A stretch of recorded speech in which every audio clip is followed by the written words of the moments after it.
সন্তান গর্বে বাজবে কি মরবে, সন্তান গর্বে বাজবে কি মরবে, মনেতে ভারী শোক। দেখে ওরা টিকটক আর ফেসবুক, দেখে ওরা ইউটিউব আর ফেসবুক। এখনকার মেয়েরা দেখে না, পেটে ছেলে লিয়ান্ডার করছে রিচার্জ মারো, শেষ হয়ে গেল। 7 মাস আছে করছে রিচার্জ মারো, শেষ হয়ে গেল। আর আগেকার মা বোনেরা, আগেকার মা বোনেরা কেমন ছিল?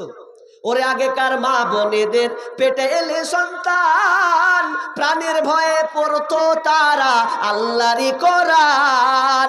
ওরে আগেকার মা বোনেদের পেটে এলে সন্তান, প্রাণের ভয়ে পড়তো তারা আল্লাহরই কোরআন। সদা মনেতে টেনশন, বাজবে কি এ জীবন, সদা মনেতে টেনশন, বাজবে কি এ জীবন।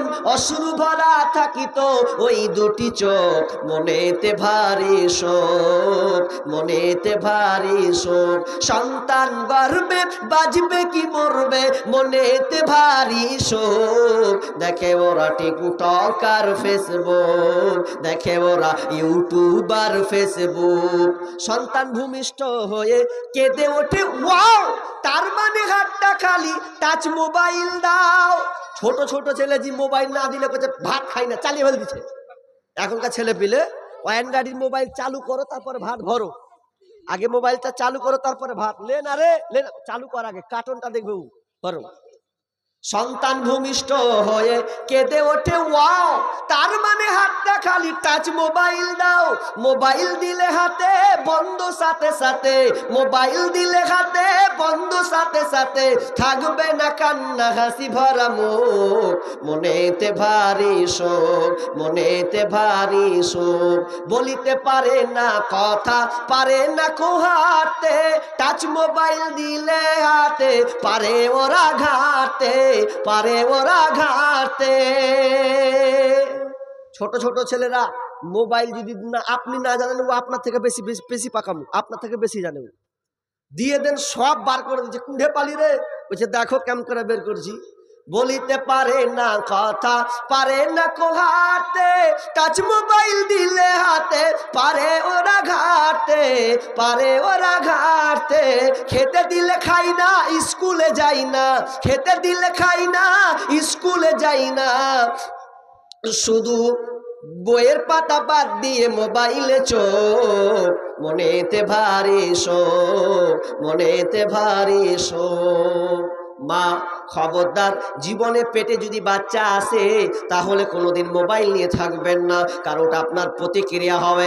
আপনি যদি পেটে সন্তান নিয়ে নামাজ পড়েন, সন্তানটাও ভূমিষ্ঠ হয়ে তোমার সাথে নামাজের হালাচ্ছে ধরবে। কোনো মা যদি হাফেজা হয়, কোরআন পারনেওয়ালি হয়, মা যদি প্রতিদিন সূরা ইখলাস নাস ফালাস সন্তান পেটে নিয়ে যদি পড়ে, সন্তান ভূমিষ্ঠ হয়ে তাড়াতাড়ি কোরআন পড়তে শিখবে।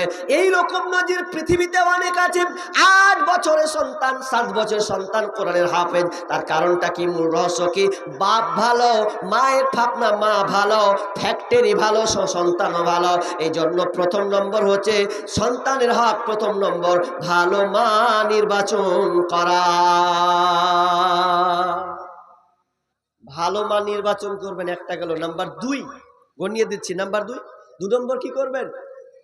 বিয়ে করলেন, বিয়ে করার পর এবার প্রথম আপনার কাজ হচ্ছে বউকে ঘরে নিয়ে আসবেন। তো ঘরে নিয়ে এসে প্রথমত কি করবেন জি? চুলে হাত দিয়ে দোয়া পড়তে হয়। আল্লাহুম্মা ইন্নী আসআলুকা খায়রাহা ওয়া খায়রা মা জাবালতা আলাইহি ওয়া আউযু বিকা মিন শাররিহা ওয়া শাররি মা জাবালতা আলাইহি। দোয়াটা জানেন? যারা বিয়ে করনি শিখে লিও, যারা বিয়ে করনি শিখে লিও, কপাল ভালো আছে। আর যারা করেছো তারা এখন আফসোস করো। একটা লোক বলছে, মৌলভী সাহেব বউকে আমি চালাবো তো ঘুরিয়া বউ আমাকে চালাইছে। বলছে বউকে যে আমি চালাবো তো ঘুরিয়া আমাকে চালাইছে। আমি যে হবেই তো। তো প্রথমে তুমি ভুল করেছো যে তোমার বউ তোমাকে চালাবে, তো কে চালাবে? খুব মুশকিল। তো আজকালকার চালা খুব মুশকিল, আপনার চালানি খেয়ে চলতে হবে ওকে। তো প্রথম কাজ, আপনি চুলে হাত দিয়ে দোয়াটা পড়বেন। এরপরে আপনার দুজনে মিলনে যখন যাবেন তখন কি করতে হবে? দোয়া পড়তে হবে না একটা। আচ্ছা, কে কে জানেন দোয়াটা? দেখি 5টা লোক হাত তুলেন তো, মৌলবি বাদ দিয়ে। সাধারণ লোক 5টা হাত তুলেন। মিলনের দোয়া কে কে জানেন? হায় আল্লাহ, কোথায় না একটা তা উঠেছে, দুটা উঠেছে, পাঁচটা বলেছি, ওর তিনটা উঠুক তো। আর মলবি নাকি দেখেন, মলবি বাদ দিয়ে কিন্তু মলবি তুলে নিয়েছে। হ্যাঁ, পাঁচটা লোক সাধারণ লোক নাই, তা আপনি কি করে হবে বলেন তো? মিলনের সময় দুয়াটা শিখুন, শিখুন। এটা লজ্জার বিষয় একদিক দিয়ে, এই জন্য লজ্জার বিষয়। আপনারা স্বামী স্ত্রী দুয়া লাগিয়েছেন, নির্জনে আছেন, কারণ এটা আল্লাহ আপনার স্বামী স্ত্রীর মহাব্বত, ভালোবাসা, আল্লাহ তাআলা ভালোবাসার বন্ধন তৈরি করে দিয়েছেন, এতে কোনো সমস্যা নাই। কিন্তু আপনারা স্বামী স্ত্রী দৈহিক মিলনে শারীরিক সম্পর্ক কায়েম যে আপনি করবেন, তো তার সঙ্গে কেউ নাই। কিন্তু আপনি যেই দোয়াটা যদি না পড়েন, বিসমিল্লাহি আল্লাহুম্মা জান্নিবনাশ শাইতানা ওয়া জান্নিবিশ শাইতানা মা রাযাকতানা, দোয়াটা কত সুন্দর। বিসমিল্লাহ দিয়ে আপনি আল্লাহর নাম দিয়ে শুরু করলেন, আল্লাহুম্মা জান্নিবনাশ শাইতানা, হে আল্লাহ তাআলা আমরা এই স্বামী স্ত্রী মিলনে আল্লাহ তুমি শয়তান থেকে তুমি আমাদেরকে রক্ষা করো, ওয়া জান্নিবিশ শাইতানা মা রাযাকতানা, এবং এর মিলনের ফলে যে সন্তানটা পৃথিবীতে আসবে, ছেলে কিংবা মেয়ে আসবে, ওই সন্তানটা যেন শয়তানের শয়তান থেকে হেফাজত থাকে, এরকম আল্লাহ তুমি আমাদেরকে সাহায্য দাও, সাহায্য করো।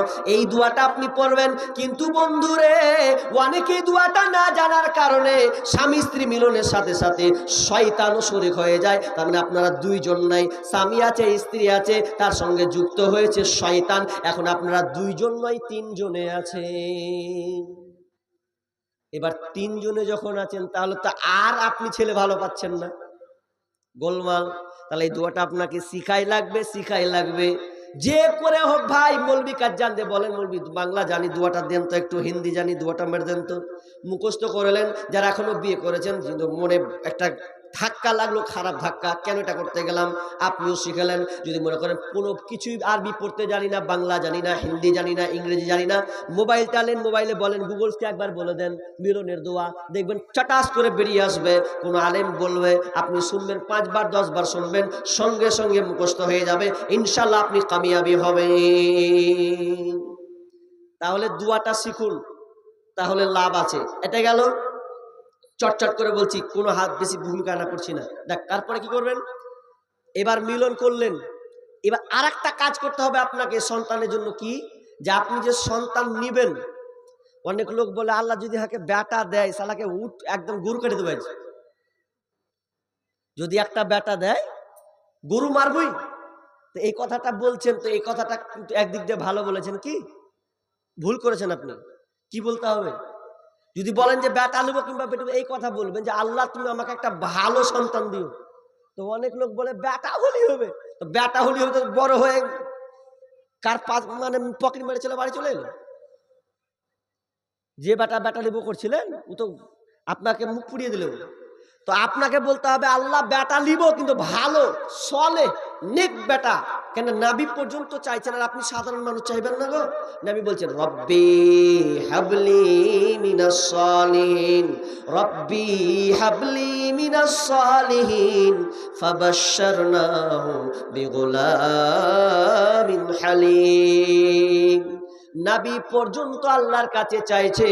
ইব্রাহিম আলাইহিস সালাম বৃদ্ধ হয়ে গেছেন, বাপ মা কিনা এত বয়স প্রাপ্ত হয়ে গেছেন, এরপরে বাজা হয়ে আল্লাহকে বলছেন, আল্লাহ তুমি আমার বংশকে তুমি নির্বংশ করে দিও না, মাবুদ রে তুমি আমাকে একটা সন্তান দাও। তখন তিনি বলছেন, হে আল্লাহ, রব্বি হাবলি মিনাস সালিহিন, আল্লাহ তুমি আমাকে একটা নেক সন্তান দাও। আল্লাহ সঙ্গে সঙ্গে ফাবাশশারনাহু বিগুলামিন হালিম, আল্লাহ তাআলা তাকে সুন্দর একটি নেক সন্তান দান করলেন, যার নাম হচ্ছে ইসমাঈল। একজন নবী কার কাছে সন্তান চাইলো বলেন তো? কথা বলেন, কার কাছে? আল্লাহর কাছে। আর আপনার স্ত্রী কার কাছে চাই? এদিকে লোক ভালো না, আমাদের মুর্শিদাবাদ তো পাশে, মুর্শিদাবাদ নাকি জি বেসুদুল্লাহ। এই মুর্শিদাবাদের পরে একটা ডিস্ট্রিক্ট আছে, নাম হচ্ছে বীরভূম। কি বললাম? তা আমাদের ওদিককার লোক মেয়ে নিতে চাই, বেশিরভাগ বেঁধে বেঁধে যাবে একদম, যেদিন 5-4 দিন হবে সেদিনকার বেঁধে বেঁধে একদম পটলি বেঁধে বেঁধে যাবে। কি করতে? ছেলে নেবে। তাই কোথায়? তো পাথর চাবড়িতে। তো পাথর চাবড়িতে আবার ছেলে চাওয়ার সিস্টেম আছে আলাদা, ওকে ওরম করে চাইতে হয় অনেক জায়গাতে। মানে যত মাজার আছে বেশিরভাগ দেখবেন, আপনি কোনোদিন যাবেন তো দেখবেন এক এক জায়গায় এক এক রকম তো মাল চাওয়ার ফির প্রসেসিং ওই রকম করে। কেমন করে চাইবে বলবো আপনাদের? বলবো, শুনবেন কেমন করে চাই? যদি বলবো মনে করছেন তো দেখে আসলে তো ফের মেলে 400-500 টাকা খরচা আছে নাকি জি? তো 400-500 টাকা নাহি আমার মাদ্রাসায় দিয়ে দেন, বলে দিছি বাম্পার হুবাহুব বলবো, একবার নকল করে দেবো আপনাকে। সন্তান চাই মাজারে গিয়ে, সন্তান চাই আপনার তাবিজ বেঁধে নিল দিয়ে এখন লিবে, অনেকে আবার গুলিয়ে দিচ্ছে, আর অনেকে বলছে সন্তান লিবি তো কবরস্থানে অন্য জিনিসটা পুঁতে চলাই বেটা হবে। সাংঘাতিক ব্যাপার, এ করলে হবে? তো মাজারে সন্তান, মা বোনেরা সন্তান চাই, তাহলে একটা কথা বলে, একটা সন্তান দে রে বাবা।